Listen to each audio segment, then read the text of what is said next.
짜자잔 짜잔. 자, 다음 내용 하도록 합시다. 우리 이제 오비탈을 배웠어. 그렇죠? 자, 지금 우리가 지금 하고 있는 거의 제목은 자,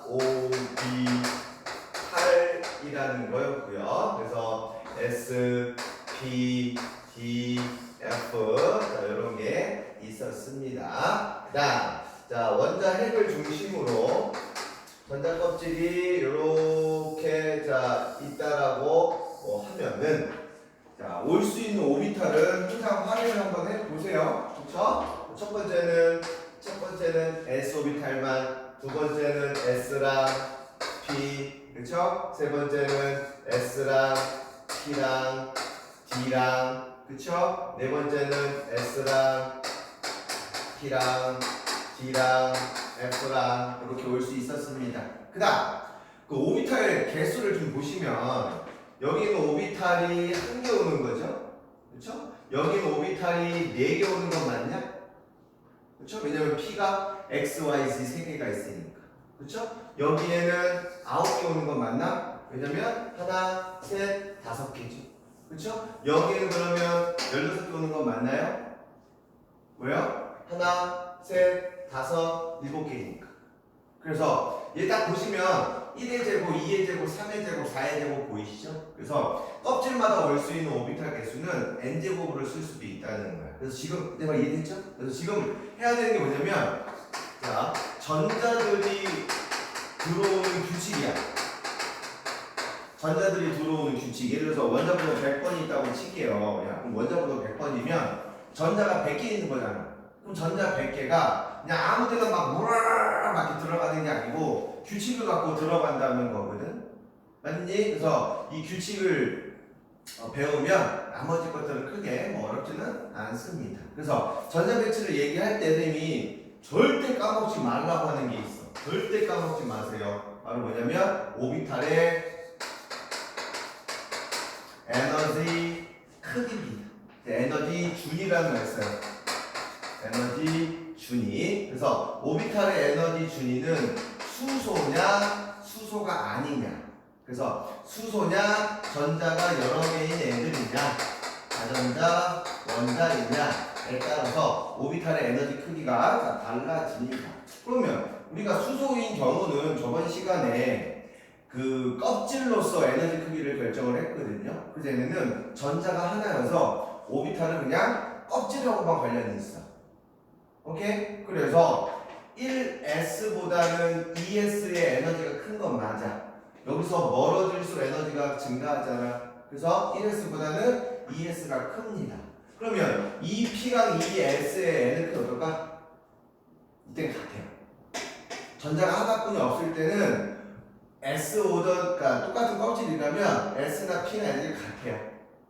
알았지? 그 다음 3S, 3P, 3D의 에너지 크기는 역시 같습니다. 그 다음 4S, 4P 뭐 요렇게 가면 되는 거라서 특별하게 어려운 건 없어. 수소는 그냥 오로지 전자 껍질하고만 관련이 있다라고 보시면 돼.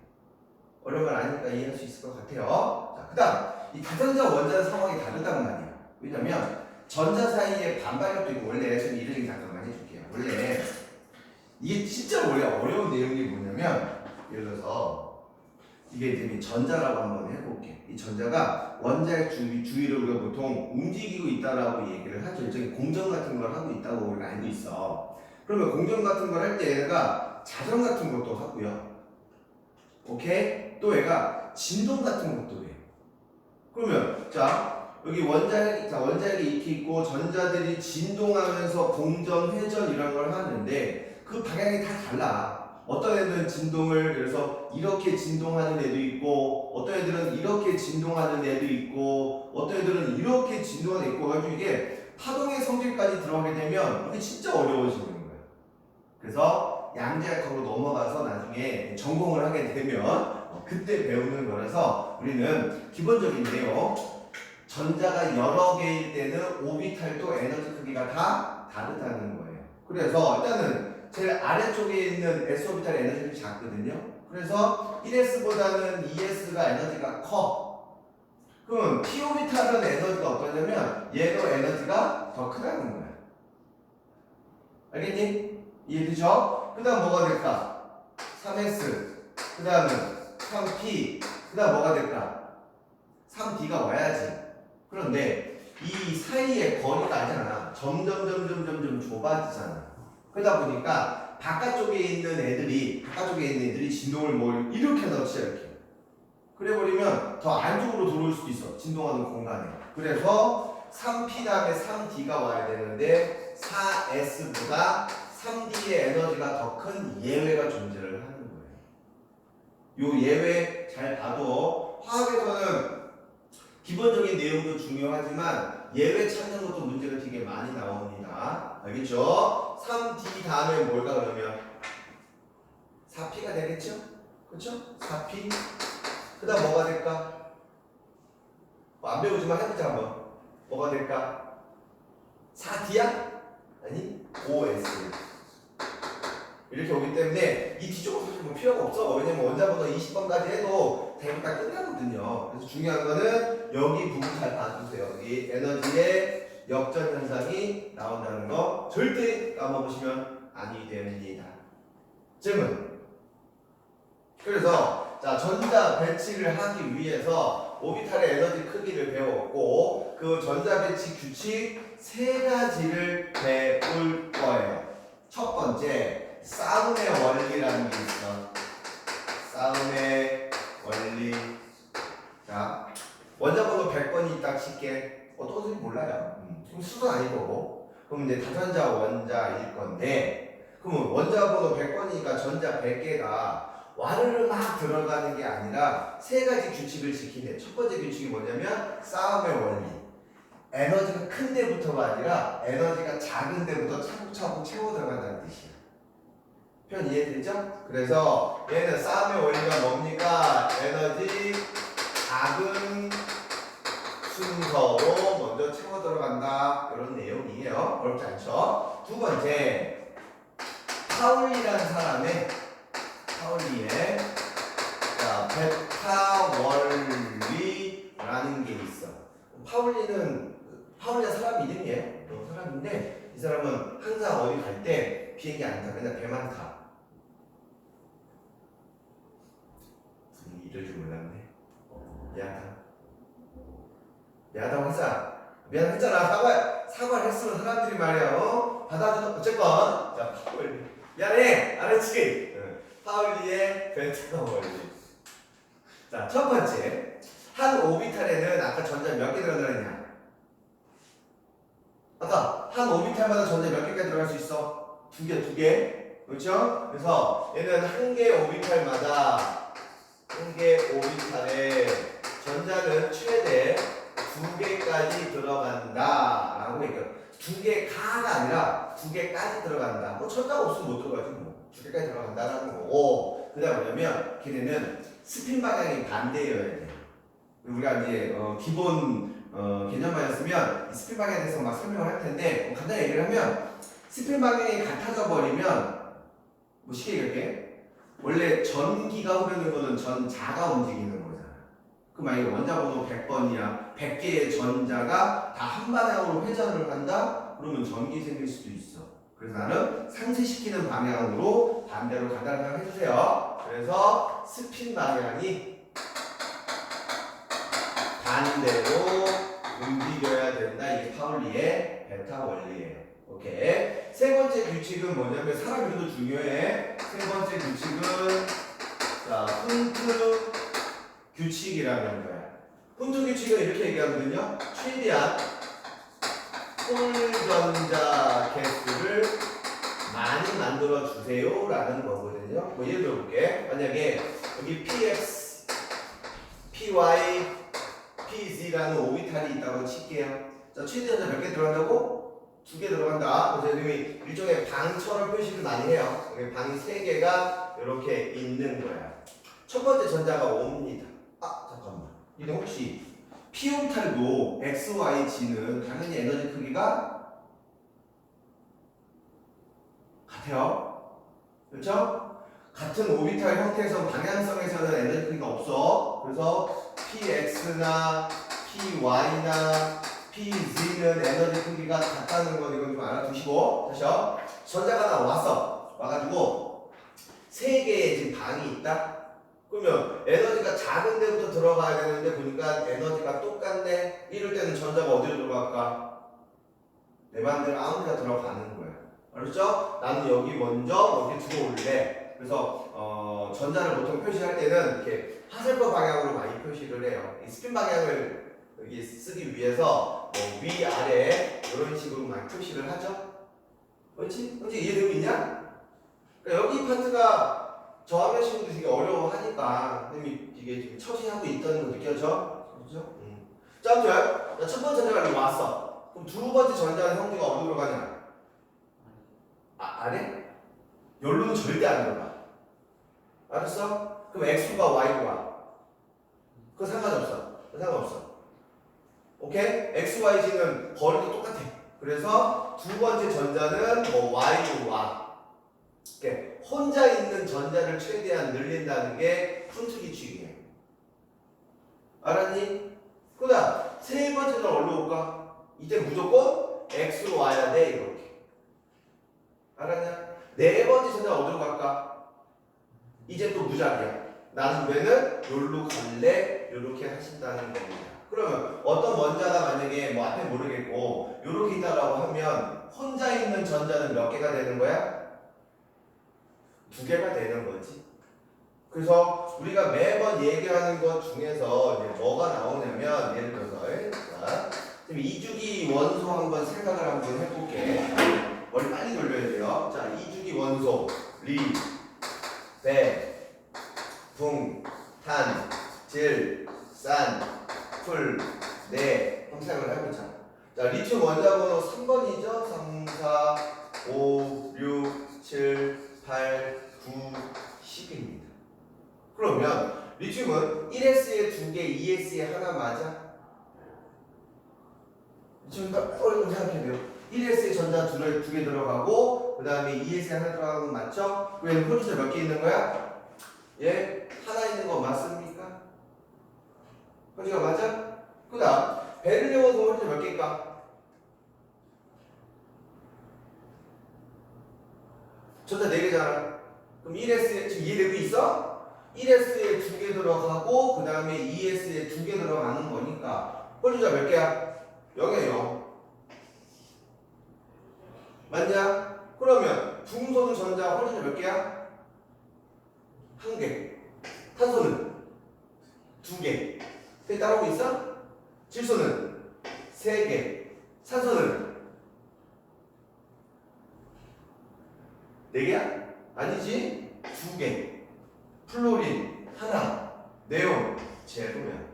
그래서 니네가 이걸 조금 뭐 내신이라든지 수능 같은 거를 만약에 준비하는 학생들이었으면 나 이거 외우라고 그래요. 1령, 1, 2, 3, 2, 1령.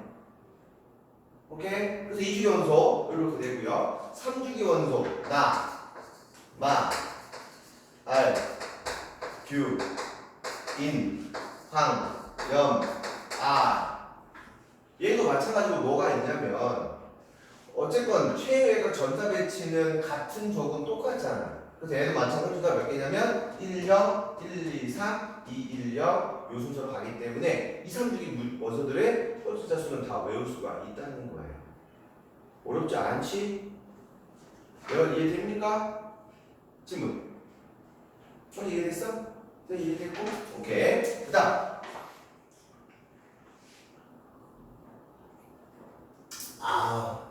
자, 그 다음.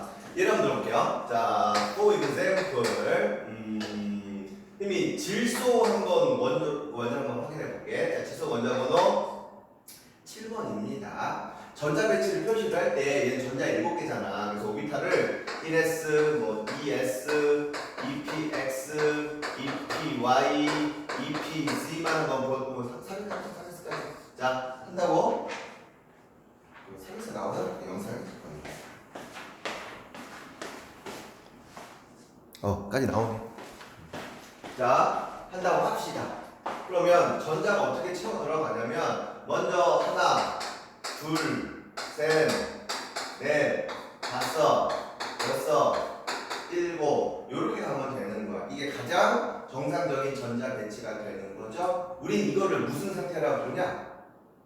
가장 안정적인 상태라고 해서 바닥 상태라고 부릅니다.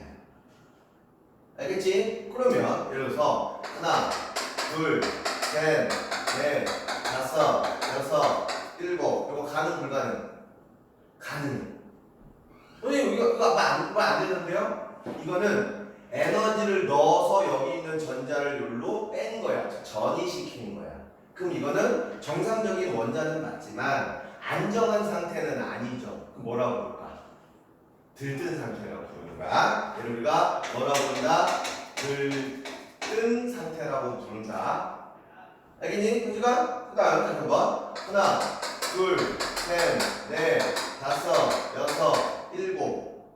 이거 가능 불가능? 가능해? 가능해요? 그럼 얘는 바닥 상태는 아니니까 얘는 뭐라고 해야 맞는 거야? 얘도 들뜬 상태가 맞는 거야. 그러면 매번 뭘 물어보냐면 바닥 상태인지 들뜬 상태인지 비교하는 문제가 나올 수 있겠네. 알았습니까? 그래서 이제 문제 잘 봐야 돼. 얘가 안정한 상태의 원자 이렇게 표현되면 그거는 바닥 상태를 뜻하는 거고, 그냥 원자 이렇게 나오면 들뜬인지 바닥인지 이건 확인을 해주셔야 돼. 알겠죠? 오케이. 자, 이렇게 오비탈로 쓸 수 있는데 쓰다 보면 귀찮잖아. 언제 이거 화살표를 다 할 거냐. 그래서 이렇게도 써. 질소 원자는 1s에 2개, 2s에 2개, 2p에 3개 이렇게 쓰기도 해요. 알았나? 이거 지금 이해되고 있니? 이렇게 전자 표시를 다 나눠서 할 수도 있고 이렇게 쓸 수도 있는 거 대신 이렇게 쓰면 얘는 바닥인지 들뜬인지 알 수가 있어 없어? 이건 모르지. 왜? 얘도 똑같이 되기 때문에 얘는 바닥인지 들뜬인지 알 수가 없어. 알았나? 그러면 질소 원자에 원자가 전자수는 3개 맞냐? 하면 아마 안 되지. 왜요? 원자 전자는 못 내. 가장 바깥쪽에 있는 전자 중에서 움직일 수 있는 이니까 얘랑 얘가 움직일 수 있죠. 그래서 질소 원자의 가장 바깥 전자는 5개잖아. 그래서 원자 전자수는 5개입니다. 이렇게 가시는 거야. 다시 한번. 자, 이렇게 쓰는 거 말고 보호의 전자 껍질 형태로 쓰는 방식도 있어. 얘는 첫 번째 껍질이 K 껍질에 2개가 있죠. 맞냐? 두 번째 껍질에 몇 개가 있어? 5개가 있어. 요렇게 쓰는 방식도 있는 거예요. 이해돼 안 돼? 이해됐죠? 자, 그 다음 애들이 물어보더라. 선생님 왜 자꾸 D하고 F는 뭘 얘기를 안 해요? 왜 안 하냐면 우리가 원자 번호 20번까지만 외우라고 하거든. 니네가 배우는 규칙에 다 맞는 건 20번까지밖에 없거든. 나머지 자꾸 예외가 있어서 딴 거 안 배워요. 사실 대학 가서도 20번까지만 하면 돼. 전공하지 않으면. 뭐 화학 전공자 뭐 이런 거 아니면 상관은 없습니다. 알겠습니까? 그래서 예를 들어서 선생님이 칼슘으로 한번 해볼게. 자, 원자 번호 20번입니다. 자, 보호 형태 볼까요? 자, 첫 번째. 자, 보호의 전자 껍질 형태로 20번을 하게 되면 우리 옥텟 288로 하는 거니까 K 껍질에 2개, L 껍질에 8개, M 껍질에 8개, 그 다음에 N 껍질에 2개인 거 맞냐? K, L, M, N 288 나머지 전자 2개. 이게 보호의 전자 배치 형태로 쓰는 거고, 이해되고 있어? 오비탈을 쓸 때는 1s에 2개, 2s에 2개, 2p에 6개 맞냐? 그 다음에 3s에 2개, 3p에 6개, 그 다음에 3d에 2개 맞아요? 이러면 안 된다고. 왜요? 3d보다 4s가 더는 작기 때문에 얘는 3d가 아니라 4s에 2개 이렇게 해야 만드는 거야. 그러니까 원자 번호 20번까지 가도 D가 나올 일이 있어 없어? 없어. 그래서 우리는 요거까지만 이렇게 배우시면 됩니다. 그래서 요 오비탈의 전자 배치의 규칙은 한 요 정도를 생각하시면 돼요. 질문 없습니까? 자, 필기를 하실 건데, 자, 필기를 하고 이게 영어적으로 코로나 때문에 못 왔으니까 거기 6페이지, 7페이지 요거 거기 어디고